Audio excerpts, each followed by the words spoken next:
Not with a banger, with house arrest. Don't forget the violence, the poverty, the bloodshed. But now it's time to do your best. Ain't strange now, we can't breathe.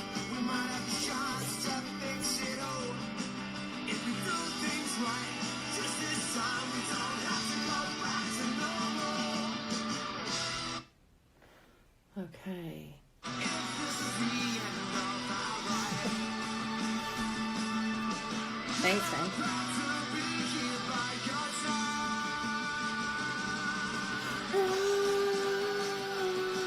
I'm scared, I'm running out of time. Whoa, I cried. Whoa, take my hand. I'll be your very last best friend. It's my little brother. Said his mate said John said the world would end. Hello, lovely people. That was the Barstool Preachers with the single that they released today. In fact, one of two singles, and we posted about it about 5 minutes ago. So when this is all done, get off, follow the links, go listen to the music, look for me in the video.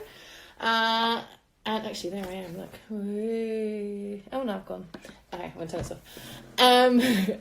We are super excited today to be continuing our series of chats about what it's like to be a punk and be parenting in the pandemic that we're in at the moment. We started off a couple of weekends ago, in fact, with our good friend Robert from the Last Gang, with Chris, Sherry and Laurie, his wife, whose last name is escaping me at the moment.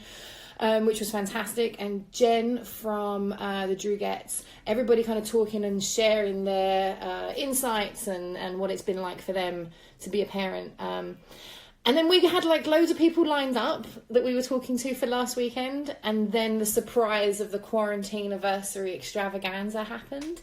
So everything kind of got pushed back a little bit. So I'm really excited to be carrying on with the start of those discussions that we were having. About kind of, you know, how we're doing it, really, how we're surviving. I think we talked about some really interesting subjects, not just kind of like, you know, how are you filling your days, but also, you know, what is going to be the impact of this on the punk world and on the punk kids that we're raising. You know, what is going to be the effect of the experiences that they're having right now on, you know, the way that they think about the world and the way that they think about themselves and the way they think about, you know, everything. So, I mean, we touched on some big stuff. We also talked about cocktail recipes. We shared ideas for albums that are kid-friendly. You know, this is what we're here for. This is the community that we're a part of. And I'm really, really thrilled to be carrying on those conversations today. So, Eva, I know you're watching. You have to request to join, I think, or I think I might be able to do it from here. But we are just going to get this hooked up. But yeah, happy Friday, everyone. Hi! Yay, hi! I was like, I don't know how to do that. Do you know what? It's been such a learning curve, I think, for us all in terms of like, I didn't know I could do that. This is amazing. Well, you know, it's one of those, it's when you think you know all the Instagram magics, and then you're like, I have no idea how to make that work. No. And I think there was so much like, well, can we get 4 of us on one of these, and like, can you get a microphone? Like, I've seen so many bands have conversations about can Instagram help us with this? You know, where do we do? Yeah, everybody. There's so many platforms right now. Like, I have people inviting me to House Party. I have people invite. Have you heard of House Party yet? Oh yeah, it's massive with my family in London. Everybody's on it. Right. Yeah. So there's House Party, and then there's like people that are like, oh, well, we're going to live stream, but you have to join Twitch. I'm like, what's Twitch? And then people are like, well, it's like a video gaming thing. And I'm like, oh, well, that's why I wouldn't know that, because I don't play video games. So here we are, right? Now, I'm going to forewarn you. This is what happens when I get on the phone. He joins us. Hi. And he does that the entire time. So we're going to walk him to the kids, because this is what happens when kids beg for a dog and then they ignore the dog. No, guys, see, this is excellent. You've already started sharing this excellent parenting advice with me. You see, my kids keep asking about a dog, and so far, well, I think I know exactly what's going to happen. The survival rate of a dog is two things. They have to be really cute so you don't kill them when they're driving you crazy. Like my dog likes to bite the back of my jeans, like my butt. He'll like nip at my butt when he wants anything. And I'm like, there are two little people that are definitely closer to your height that really would mind maybe getting. They drop more food too. You know, like, come on. You'd think the dogs would be smarter. Yeah. There's like, I mean, I remember when my husband came home with his dog, and Vic, our mutual fantastic friend Vic, I told her this story because my husband found out that, so the Amish have backyard breeders in Pennsylvania. And so they breed these dogs. And I guess once they're done with their serving their purpose, so they're not sold, but they're not nursing anymore, and now they're an expense, they send them to these kill shelters, these full bred dogs. So my husband, of course, got wind of this, and he went like along, like elbow to elbow with all these like PTO moms fighting for these full bred labs at the rescue.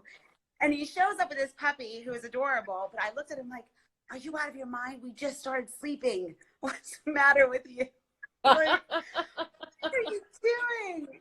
So I made an agreement with him that I was going to sleep in my son's room with my kids. My kids share a bedroom.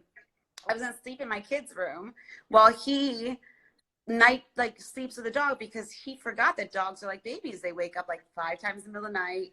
They have to go to the bathroom. He would have died, you know, and he's like, week 6, he's like, oh my God. I'm like, yep. Told ya. Welcome. I know. And I said, this is like the payback, because I breastfed both of my kids. And I said, this is like all of the hours you got to sleep through, you know, like the early kid stuff, like for like years when I was like nursing and walking into walls and, you know, all that. All the fun stuff. So how old are your kids now? They're not teenagers, not babies, right? You've got some. My son is 6, and in 1st grade, and my daughter she just turned 10 during this quarantine. It's hard having birthdays in this situation. Yeah. My 4-year-old, we had to cancel her birthday party too, and like have a birthday party here, and it was really bizarre. It was really, like a really weird. How did you guys celebrate? So it was just the beginning of everything. So it was March 14th was her party, and we said her best friend could come over, because at the time they were just shutting things down, but they were kind of being loose about it still. And her birthday is usually our state. We love hosting, and because my husband likes to brew beer and I love to cook, so we usually do these big adult kid parties. Like, we never just have like the kids. We're like, come over, come on over. Yeah. And so we had to cancel like 40 people coming over, and we're like, you know, you guys can. She wanted a karaoke party, and my husband and I, of course, were like, how do we get karaoke on the TV? So we like hooked up to like a 1999 Xbox like karaoke somehow, and the girls just and my 6-year-old did karaoke. And I think he was actually more upset about the party. My daughter Thai is very resilient, and I'm always trying to foster if she's resilient or if she's actually just not telling me how she feels. So I'm like, which one is it? Is she like, you know, I'm always like, how do you really feel? Are you okay? She's always giving me like the weird look, like, okay, I'm fine. But my 6-year-old was like melting down. He was like, there's no party, there's no cake. Like, it's not even your birthday. But it was, they were fine. So I let them make the cake. I let the girls make the cake from scratch. So they made the cake, and they decided to make it into cupcakes, and they decorated all the cupcakes and ate too many cupcakes. And... I mean, that's like 8 hours worth of parenting right there, right? I mean, like, you've got the baking skills, then the cleanup, I'm sure they were involved in as well. Like, come on, that's a you know, that's some good time. But it's fun. Like, they right. The fun thing is my kids always cook with me, so they were just like, they were in it pretty well. Like, it's, my husband always has mini panic attacks when they cook because he can't handle the idea of flour being like sparsely through the kitchen on the floor, where I'm like, that's why we have vacuums. That's why we have, it's really fine. But and I have those robot vacuums, so I'm like, put the robots on, that's fine. But they were great. Like, they had chocolate all over themselves, but you know, that's the worst that came out of it. They had a good time. Yeah, but that's awesome. Yeah, that's really cool. Yeah, yeah.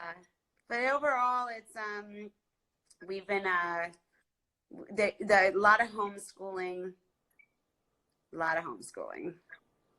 And how are you guys finding it? I mean, like, are your teachers providing lots of stuff? Are they providing not enough stuff? Like, is there a good balance? So, like, it just seems to be so, obviously it's very child dependent anyway, but like, it's teacher dependent, it's locality dependent, it's like access to the internet.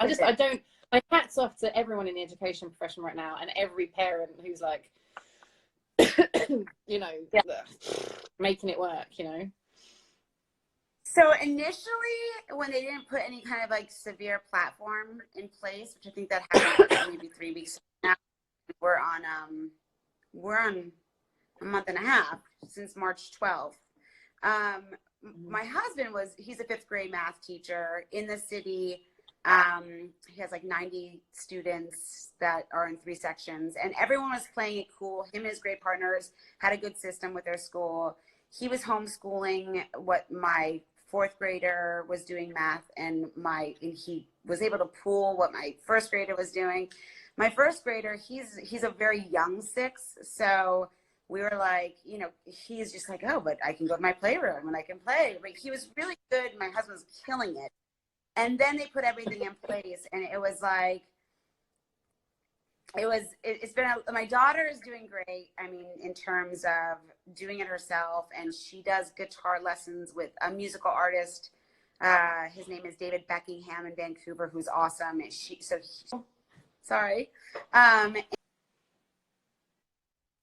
and she does Greek online, and she does very well with all of that stuff. My 6-year-old is on a completely different platform than both of them. They implicated a platform that none of us knew about, and we basically had to buy you know, like a touch screen computer to make it work. And like, and we are not a screen time family, so we found that it was very like distracting. Like, he was just like more interested in the fact that he gets to like be on a screen than really do something. So it was really challenging. And then my husband the other day just said, that's it, I'm printing everything out. And he's like, I'm not doing anything on this. And so now we are the worst, you know, nature lovers ever right now, because we are printing far too much paper. But it's better when he doesn't have the screen in front of him. It's too distracting, I find. Yeah. But it's like, and you've got to make it work. It's hard. Yeah, and I think we had a couple of days this week. I mean, mine are 4 and 2, so a little bit younger than yours, and so they're not really like, we don't have any school to do with them really. But like, we do try and make sure that she's, especially our oldest one, is like doing a representation of some of the stuff she would be doing at her preschool.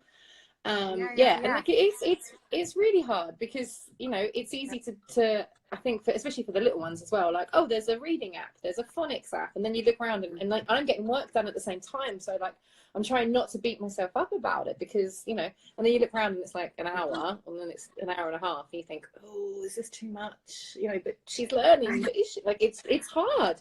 It's really hard to know like how you feel about it, you know. It is. I mean, we both work, we're both working from home, so we're trying to take turns. But like, there are definitely times when a conference call will go too long, and we'll just be like, oh my God, that was too long. You know, or totally. It's tough. It is. It's very complicated.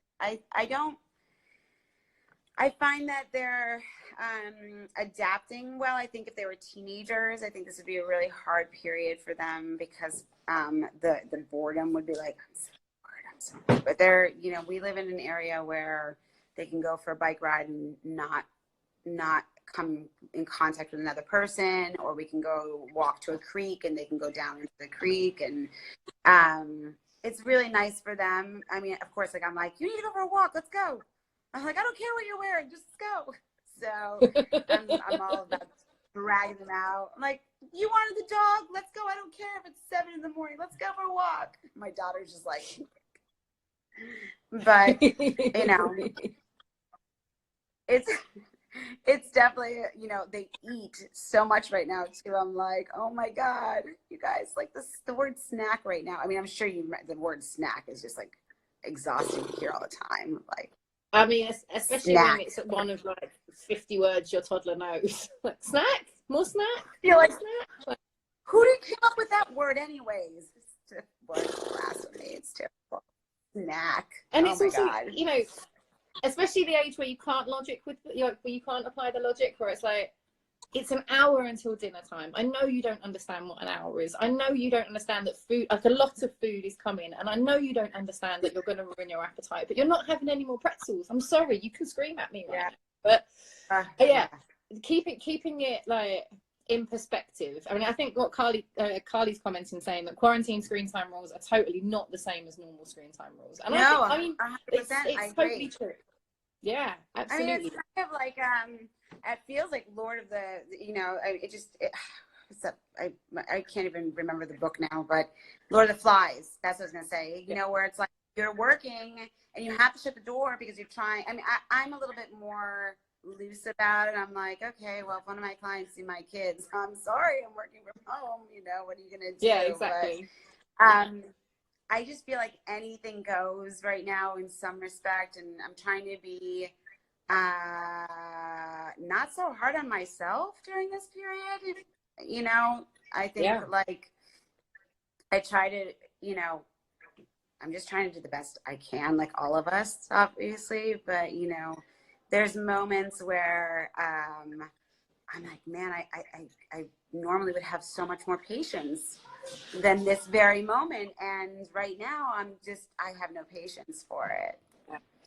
So. And it's, I mean, I usually work from home anyway, but my husband is usually out of the house, and like having him here to be able to go in and just be like, just for 30 seconds, I need no one to ask me for a snack, you know, or I need no one to like try and put their finger up my nose or something, you know, and just to be able to tag in another parent is like it feels like a real luxury. Like I think when he goes back to the office, I'm gonna just come and hide in here, maybe. Like I'm gonna go talk to Daddy for a minute. Like, But, yeah, not being too hard on yourself is it's an easy thing to say, but a hard thing to do, you know. And I think especially taking it day by day and like trying to keep it not boring as well. Like that's where I feel like a lot of my energy's going. I don't know about you, but trying to just mix it up a little bit for them, like to keep the kids kind of like they don't know what's coming next. Like all of a sudden we are going to go for a walk in our pajamas at 7 in the morning. Haha! You didn't expect that, kiddos, you know.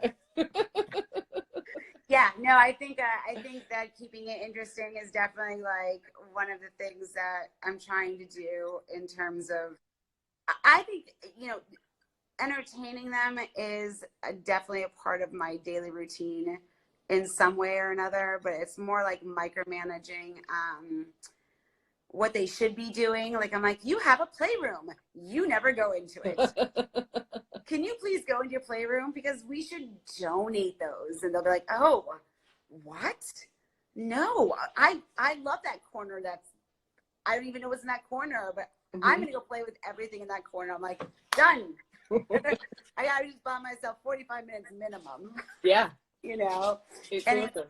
it's definitely, but it's hard to explain to my older one. Oh, Mr. Dog is back. My older one, why she can't go with me. Like today I went to the supermarket, you know, in one of Vic's beautiful masks and everything shy of a dinosaur outfit, Halloween costume.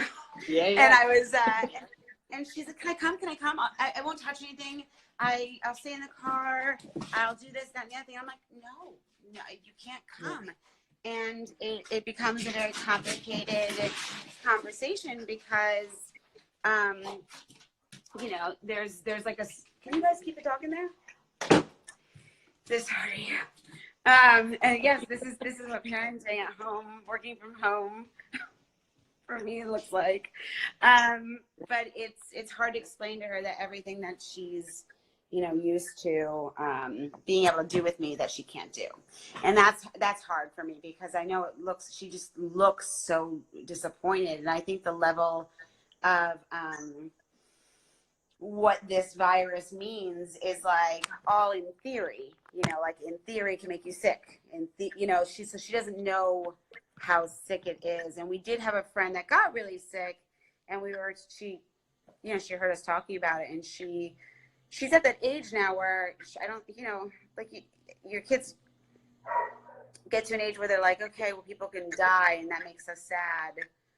You know, like my daughter's at that age where she understands it. It's not so much like when my 6-year-old thinks of death, I don't think he really gets what that means, but my daughter's starting to understand what that really means.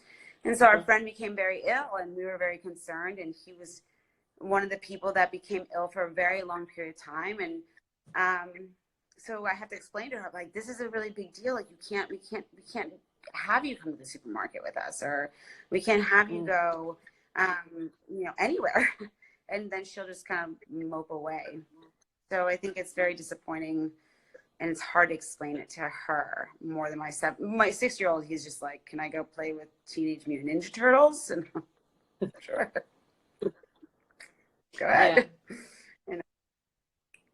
It's incredible. I mean, it's hard for us as adults, you know. I think that extra, just I feel for all the kids going like right now who are trying to get their heads around what's going on. You know, lots of questions about when can I see my friends again? When can I go back to school and all of that kind of stuff. Like it's all the preparing you for parenting, I think, in the world. All those classes that I went to when I was pregnant, no one ever prepared me for this. No one ever told me, by the way, there might come a time when you're going to have to explain what a global pandemic is to your 4-year-old, you know? I know. Well, yeah, especially, I mean, for you, I mean, how is it, like, they're so little, how are they registering everything in your house? Know, I mean, I don't think my little one's life has been affected very much at all. Like, he just turned 2. He's very much a 2-year-old right now. So it's about how many times can he jump off of my sofa and steal snacks, you know? But yeah, our older Rosie, her life has changed kind of significantly. You know, her life has gone from a pretty big, full life full of lots of different people with like swimming lessons and preschool and our Pirates Press family, and you know, to just us and people on a screen. And I mean, I think with family, you know, across the other side of the world, she's kind of used to people being on a screen and having a relationship with people that way anyway. Right. And all the grandparents have been amazing, like reading stories and sending videos and that kind of stuff. Oh, but, like, I love that. I don't know. I don't know how she's doing. Like, there's definitely some like developmental regression stuff I can see on the horizon. You know, some more like sneaking into our bed in the middle of the night, that kind of stuff. But you can't get mad about it. Like, you know, if my mum was here, I'd probably try and sneak into her bed too. Like, yes, exactly. Well, you know, I can relate to my family. My family lives in Greece, not my husband's, but my family lives in Greece. So we've been doing a lot of like phone calls abroad, and the kids, you know, are used to seeing people away, but they just, I feel like, you know, the level of how much they need, I could see, I feel, I can understand what you're saying about the crawling to bed. They just need, like my 6-year-old will say, I'm scared for no reason. And I'm like, okay, that's hard. Yeah. It's hard to hear, but what an incredibly big thing to be able to say. You know, what an incredibly big thing to be able to identify in yourself. Like, wow. I know. And all we could say is like, don't be scared. You know, we're here. Like, nothing's gonna happen to you. And you know, then he'll go back to jumping off the couch, like you said, just off the couch. Yes. Yeah. Which he's making a presence right now, and he's gonna come over and he's gonna walk by. No, you're not gonna walk by. Well, that's he just dodged the camera. Yes, we had Greek Easter is a different time. Orthodox Easter is a different time than like the the Julian calendar and the Gregorian, and it's like for us in the United States, it's very much. I mean, it's the Greeks' biggest holiday, but for us, it's very like traditions and like dyeing the eggs like all red, and like my brother used to like freeze his egg, and we'd play a cracking game, and he'd always win because his egg was frozen, and so my kids are like, yeah, he's a cheater, but. So this year, like because I'm not with my mom and the kids aren't with their grandmother on my mom's side, my side, I did all of it. Like I just like made all the spinach pies and like all the Easter cookies, and my husband did the red eggs, and we polished them with the olive oil like my mom does, and so we were trying to make things feel as regular as normal. And I even told my kids about how their uncle used to cheat and freeze his eggs, so they were like getting like really sneaky ideas of what they could do to their grandparents next year. But so we're trying to like definitely keep them on like somewhat not routines, but like things they are familiar with, and lots of cooking right now. Yeah, same here. My 2-year-old has become an expert egg smasher. I mean, mainly just in his hands, but women, you're gonna eat it anyway. Like, I'm gonna wipe your hands down and then we're gonna scramble it. It's yours. It's your hands. But like, I'll cook off whatever was on there. Yeah, we have literally made a granola. The kids have been making their own granola bars, and like, Vic, I've sent this recipe to Vic, but the kids are like pros at it now. Like they make bread, and they make granola bars, and they make like all the sweet breads, like the banana breads and the zucchini breads. And my 6-year-old today goes, "Did you find yeast?" And I'm like, "No." And he's like, so like, aside from me being disappointed I couldn't find dry active yeast, so is my 6-year-old. He's like, "Oh, that's no good." You could have come home with like all of the junk food in the world, but like no yeast. Unsuccessful shopping trip, Mom. You're fired, Mom. And my daughter is extremely disappointed the Alkaline Trio tour is canceled, and the Bikini Kill show we were supposed to go to. That's one of her like, so are we starting to go see Bikini Kill? And I'm like, no. Probably not now. Yeah. I'm like, I've never seen Bikini Kill this lifetime yet either. So it will happen. Keep the faith. It will happen. I know, seriously. But there was a lot of fun shows that. I'm sorry. Go ahead. No, I was going to say, and like work-wise for you as well, because I don't think we've actually mentioned here at all what your work is. But I mean, in terms of like rebooking tours and shows and stuff, you must be a bit busy right now. Like, it's more like uncontrolled chaos. Like it's just like none of us have a crystal ball at all, and we're all trying to put a good plan in place, but it's almost impossible to do because we don't know what capacity they're going to open up, when they're going to open up. Is like you listen. I'll have good days where I'm like, okay, common sense is 5 months from now is like mid-September. That's a long time away. And then you hear a governor or a mayor say, well, we're not going to open up to live events at all until 2021. And you're just like, what? So yeah, it's we did move a lot of things, and I have been trying to help my artists do live streams, even though like I don't gain any monetary growth. I mean, it's not really helping me business wise, but I like to keep their spirits really high, and it makes me feel like I'm conquering small victories. You know what I mean? Like they're just, so even though I moved everything and my office moved everything, and we still have things kind of brewing and pending and working, all hypotheticals because we're waiting for parameters being set by those who are setting it. But on top of that, like small daily victories are really important for me on a mental side of things, so I can feel like I'm still achieving some kind of higher good work wise and helping I mean, one of the reasons why I stayed independent was to be able to, 23 years as an agent was to be able to help bands. So I'm trying my best to navigate that and, small victories.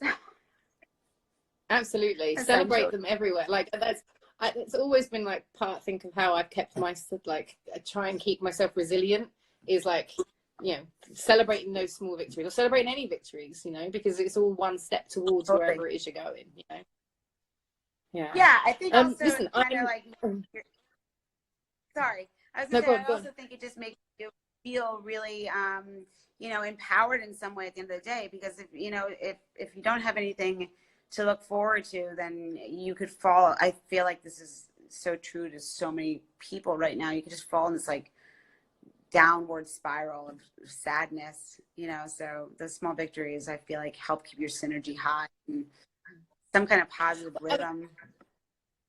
Yeah, and it's definitely even something that I thought about with like in terms of just like the kids' day-to-day stuff. It's like, yes, you put your socks and shoes on. Woo! We're gonna go down to the front garden today. Yeah, like it definitely works with them too, So. Yeah. Well, it's also fun, like even things like with my husband and I will go back and forth, because when this all happened 7 weeks ago, the first place he went to was the brew supply store, because he makes his own beer. So he went, he's like, I have to get like 3 batches worth of brewing hop stuff to brew beer. And I'm like, that's what you want to do? That's your priority? He's like, yeah, I have to have beer ready in 6 weeks. I don't know how long we're going to be in here for. So one of the things is like him, his like, he's brewing, which the kids always like doing. My kids brew with my husband. They don't drink the beer. They do brew with my husband. But so they're like cooking beer down in the basement, stirring up the beer. And then me, I'm failing at making all my favorite cocktails, but I'm trying. Like, try to make fun cocktails, fail miserably. And then I have to gamble, like, well, vodka's really hard to come by in Pennsylvania because we have some silly Amish law in place. Do I still drink it even though it's horrible? The answer is usually yes. I still drink it. we luckily had stocked up for we'd luckily stocked up for a family visit just before everything happened, so we're still going through the beer that I'd got in my cupboard for my dad and my brother-in-law and my mum anyway, so so far we've been okay. Yeah. Well, there was like a moment here in Pennsylvania. Well, they shut down all the liquor stores, and here in the supermarkets you can get wine or beer in a supermarket but not liquor because of that old Amish law. And Delaware is only like 30 minutes away from here, and it's tax free. So a lot of times people used to cross the border and get their liquor and bring it back. And they put state troopers all around their border. And they're like, don't come here for your liquor. And I was looking at a very sad bottle of vodka. Yeah. And I looked at a very sad bottle of vodka, and I looked at my husband. I'm like, what are we going to do? I'm like, I don't know if I can go through quarantine without vodka. Like, once the kids are asleep, I need to make a cocktail. Yeah. Mom beverage hour. Beverage hour is a real hour. It's a genuine like release of the day kind of situation. I think one of the things that because the Bay Area was on lockdown just before California, and then California obviously was one of the first kind of states to. So I don't even know where we're at now. I think like week 8, week 7, I think something like that. You're a week before us because we have New York City, but there's also a commuter area near us in Philadelphia, and the people commute to either Manhattan or Philadelphia. It's called Montgomery County. So Montgomery County got just hit so hard because there's commuters in Manhattan and Philly.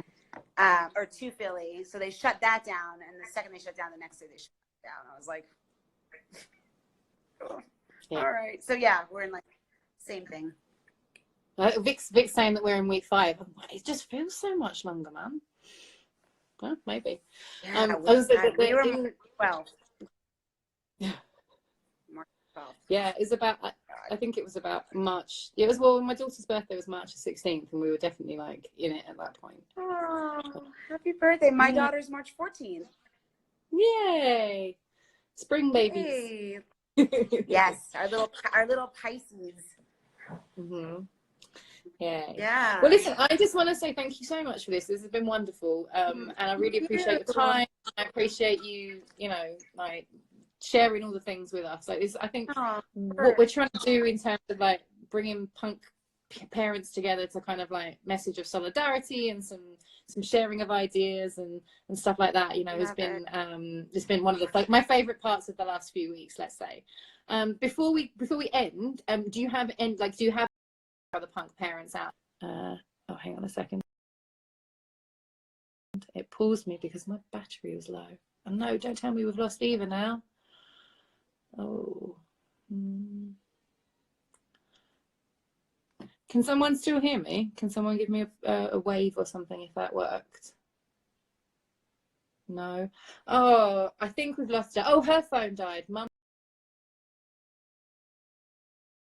Anyway, thank you so much to everyone for tuning in. We have some more conversations like this lined up for the next few days, the next week or so.